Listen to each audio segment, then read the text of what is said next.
आपल्या मुलांच्या उज्ज्वल भविष्यासाठी साकुरीतील पोद्दार जम्बो किड्स स्कूलला भेट द्या।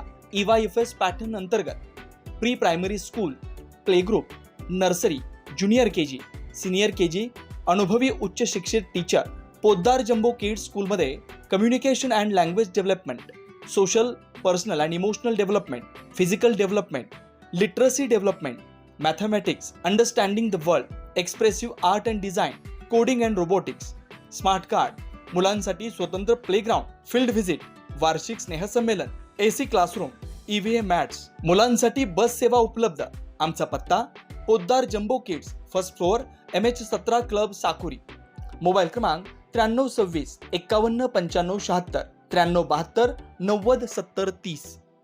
नाही, सर्वात प्रथम माननीय मुख्यमंत्री फडणवीस साहेबांच्या नेतृत्वाखाली या निळवंड्याचं काम मला खरी गती मिळाली आणि स्वर्गीय पितर साहेबांनी देखील फार मोठं सहकार्य केलं। आज या दोघांच्याही प्रयत्नातून जे दिवस या परिसरामध्ये पाहायला मिळाले, निळवंड्याच्या लाभ क्षेत्रामध्ये पाहायला मिळाले, प्रत्येक ठिकाणी पाणी पोचलेलं आहे। आम्ही त्या ठिकाणी PDNचा प्रयोग केला, त्या PDNचा प्रयोग देखील यशस्वी झाला।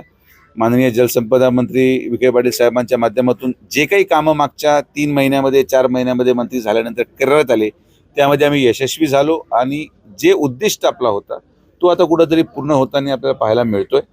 हे एक आनंदाचा क्षण या परिसरातल्या गावांसाठी आहे, या लोकांसाठी आहे आणि मला वाटतं की भविष्य कालावधीमध्ये हा सगळा भाग देखील आपण बागायत करण्यामध्ये यशस्वी होऊ।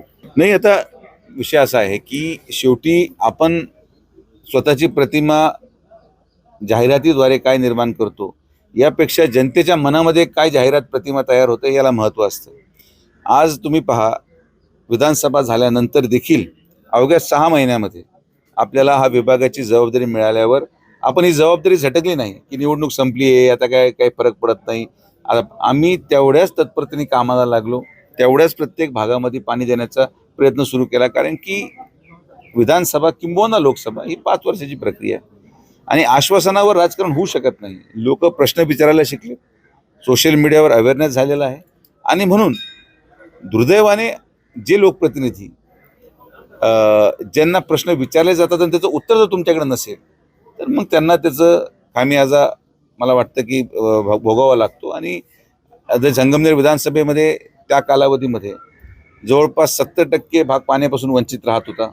पाण्याचे टँकर आजही जवळपास एवढ्या महाराष्ट्रामध्ये पाण्याचे टँकर कुठंच नाही, पण संगमनेरमध्ये तरीसुद्धा टँकर चालू आहे।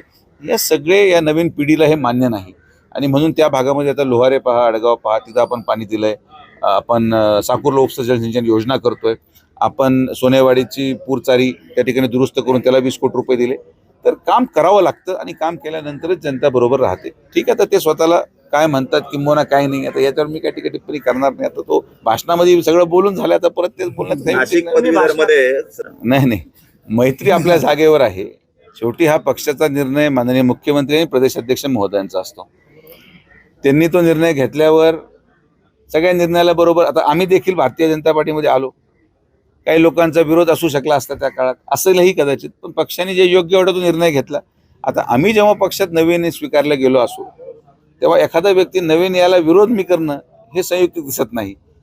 जे काही होईल ते कालांतराने आपल्याला पाहायला मिळेल। मात्र मी एक गोष्ट आवर्जून सांगतो की जेव्हा जेव्हा मतदारसंघामध्ये आणि संगमनेर तालुक्याच्या जनतेच्या प्रश्नाचा विषय येईल, काही ठराविक राजकारण आमच्या स्थानिक पातळीवर होत राहतं।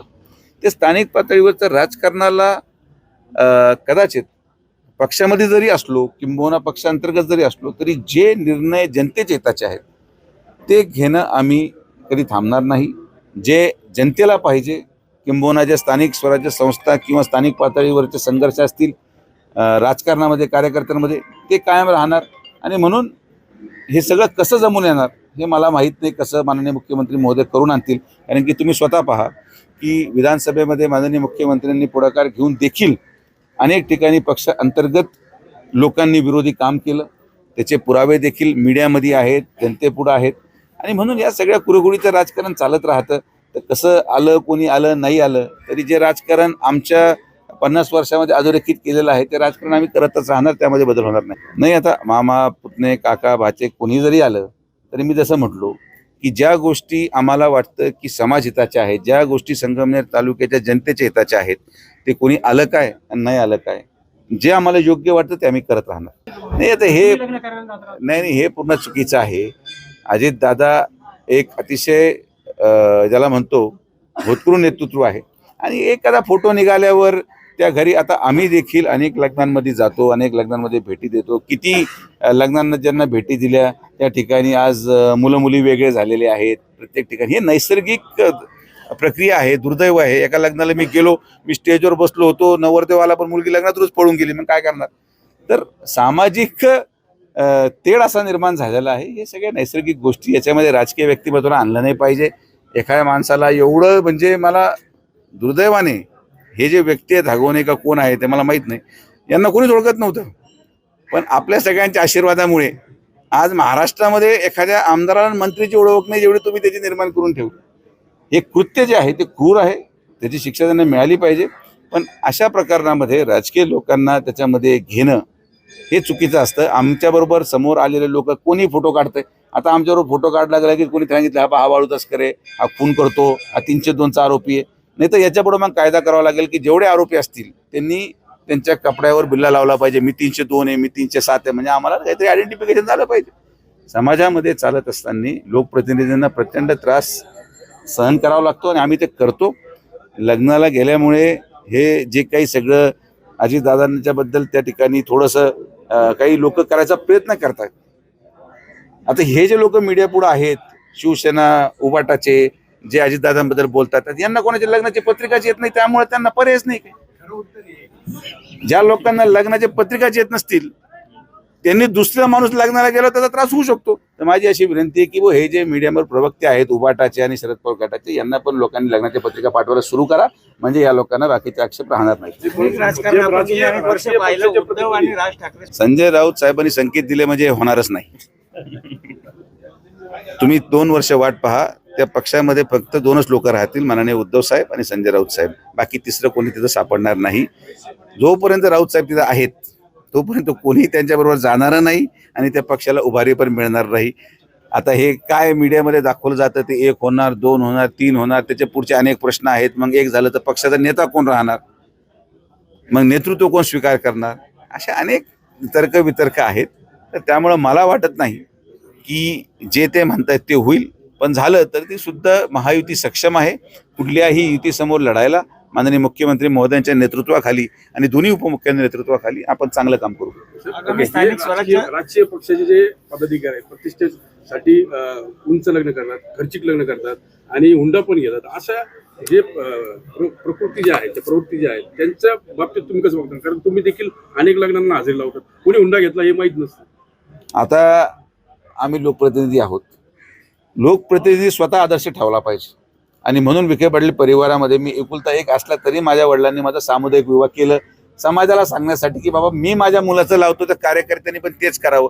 आता कार्यकर्त्यांचं एकदम जोश गडी सगळे एवढे, कोणी फॉर्च्युनर देऊ राहिलं, कोणी गाड्या देऊ राहिला, तर काय बोलू शकतो आपण.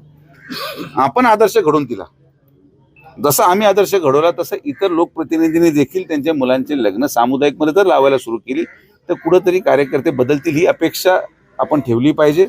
आणि आता लोकांनी कसं लग्न लावावं हा त्यांचा व्यक्तिगत प्रश्न आहे. अगोदर काय होतं, 7-8 पोरं असायचे, त्यामुळे खर्च पेलवायचा नाही. आता प्रत्येक घरामध्ये एकच मुलगा, मग ते एकुलता एक करता करता हे सगळा जो गाजाबाजा होऊ राहिला.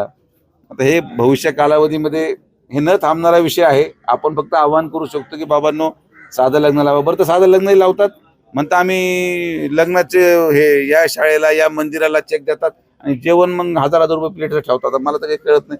पण आता मग हसू येतं, पण आता करता काय, मतं पण मागायचे, तर नाही लायचं आपल्याला. आगामी निवडणुकांमध्ये महायुती स्वबळावर लढेल की एकत्रित लढेल, काय नाही. आता स्थानिक, मला असं वाटतं की स्थानिक पातळीवरची परिस्थिती आपल्या आपल्या पद्धतीने, मला वाटतं सगळे नेते आढावा घेतील. काही ठिकाणी युतीमध्ये लढतील, काही ठिकाणी तिन्ही पक्षाचे खाली कार्यकर्ते सक्षम आहेत, तर काही ठिकाणी मतभेदही होऊ शकतात. पण हा सगळा निर्णय वरिष्ठ पातळीवर केला जाईल. वरिष्ठ पातळीवर निर्णय झाल्यानंतर खरं आदेश दिल्यावर खरं खालचे लोक पण किती पाळणार हा पण एक फार मोठं ज्याला म्हणतो आपण अग्निपरीक्षा आहे. की कार्यकर्ते हे बरेच वर्ष निवडणूक झालेली नाही, प्रत्येकाला झेडपी लढवायची, प्रत्येकाला पंचायत समिती लढवायची. आता आमच्या देखील तालुक्यामध्ये, मतदारसंघामध्ये किंवा जिल्ह्यामध्ये अनेक लोक इच्छुक आहेत. प्रत्येकाला तर मीच सदस्य आहे पुढचा, काही लोकांनी भावी जिल्हा परिषद सदस्य, भावी अध्यक्ष असे बोर्ड लावून टाकले. आता हे सगळे फ्लेक्स बोर्ड स्वस्त झालेत, लोक छापायला लागलेत. आणि याच्यामध्ये दोष त्यांचा नाहीये, दोष त्यांचे जे 5 लोक आहेत आजूबाजूला जे रात्रीची सोय पाहतात, हे एवढं चढून देतात माणसाला की पुरता तूचे आणि तूचे, म्हणून हे सगळे प्रॉब्लेम वाढलेत. त्यामुळे हे जे आजूबाजूचे जे नेते भविष्यात निवडणूक लढू इच्छितात त्यांनी आजूबाजूचे लोक जरा कमी करा, लोकांच्या सांगून घोड्यावर बसू नका, कारण की शेवटी त्याचे फार मोठे अडचणी निर्माण होतात. थँक्यू, धन्यवाद. स्वप्नातील घर साकारण्याची सुवर्ण संधी. साई सिद्धी डेव्हलपर्सचे 34 एकरात असलेले Shri Radhakrishna park, NA plot, residential, commercial. प्लॉटची वैशिष्ट्ये: शिर्डी साई मंदिर 5 किलोमीटर अंतरावर, नगर मनमाड हायवे रोडलगत, जिल्हा न्यायालयाजवळ. अंतर्गत 30, 40, 50 फुटी प्रशस्त रस्ते, कॉलेज, शाळा, हॉस्पिटल 2 मिनिटांच्या अंतरावर. सर्व प्लॉट वास्तुशास्त्रानुसार. लहान मुलांसाठी पार्क व गार्डन, प्लॉट लगत वृक्षारोपण, MACB लाईट व सोलर सिस्टम, स्ट्रीट लाईट, पिण्याच्या पाण्याची पाईपलाईन, ड्रेनेज लाईन सुविधा. प्रत्येक प्लॉटची स्वतंत्र खरेदी, स्वतंत्र उतारा, माफक दरात खात्रीशीर व विश्वसनीय व्यवहार. साईट पत्ता: नगर मनमाड हायवे, राहता, जिल्हा न्यायालयाजवळ, पिंपळस, तालुका राहता, जिल्हा अहमदनगर. श्री अरविंदप्पा कोते पाटील. 98 22 90 40 76, 91 30 30 19 91, 73 50 50 19 91. आजच बुक करा व आपलं स्वप्न पूर्ण करा. आपल्या आनंदाचा नवीन पत्ता: साई सिद्धी डेव्हलपरचे श्री राधाकृष्ण पार्क. निसर्गाच्या सानिध्यात साकार करा तुमचं स्वप्नातील घर. साई किरण डेव्हलपर्स. भव्य प्लॉट विक्री. सर्वात स्वस्त प्लॉट घेण्याची ही योग्य वेळ. प्लॉटची वैशिष्ट्ये: 4.15 एकरात भव्य प्लॉटिंग, श्री साई मंदिर, बस स्टँड, शाळा, हॉस्पिटल 5 मिनिटांच्या अंतरावर. स्ट्रीट लाईट व ड्रेनेज सुविधा उपलब्ध. पिण्याचे पाणी लाईन सुद्धा उपलब्ध. प्रशस्त रस्ते व निसर्गरम्य वातावरण. खात्रीशीर व विश्वसनीय व्यवहार. मग वाट कसली पाहताय? लगेच बुक करा आणि निश्चिंत रहा. आमचा पत्ता: शिर्डी साकुरी शिव, काचमंदिर रोड, परिक्रमा मार्ग, साकुरी. मोबाईल नंबर: श्री प्रभाकर उर्फ गिरू भाऊसाहेब बावके पाटील, 98 50 39 51 14. श्री रमेश दादा शिरकांडे पाटील, 80 10 22 12 13. श्री बबन दादा शिरकांडे पाटील, 99 22 36 38 95. श्री पांडुरंग तुपे, 98 81 32 64 64. श्री हर्षल बाळासाहेब बावके पाटील, 83 80 93 94 21. आपलं हक्काचं घर स्वतःच्या प्लॉटवर. साई किरण डेव्हलपर्स. श्रीराम पार्क, राहता शहरात प्रथमच स्वतंत्र पाण्याची व्यवस्था देणारं एकमेव 15 एकर भव्य NA प्रकल्प. NA प्लॉट्स खरेदी सुरू. मोजकेच प्लॉट शिल्लक.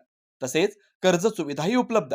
प्लॉटची वैशिष्ट्ये: अंतर्गत 50 फूट व 30 फूट रस्ते, street light, garden, jogging track, आकर्षक लँडस्केपिंग, स्वतंत्र ड्रेनेज लाईन, सर्व सुखसोयी, नयनरम्य परिसर.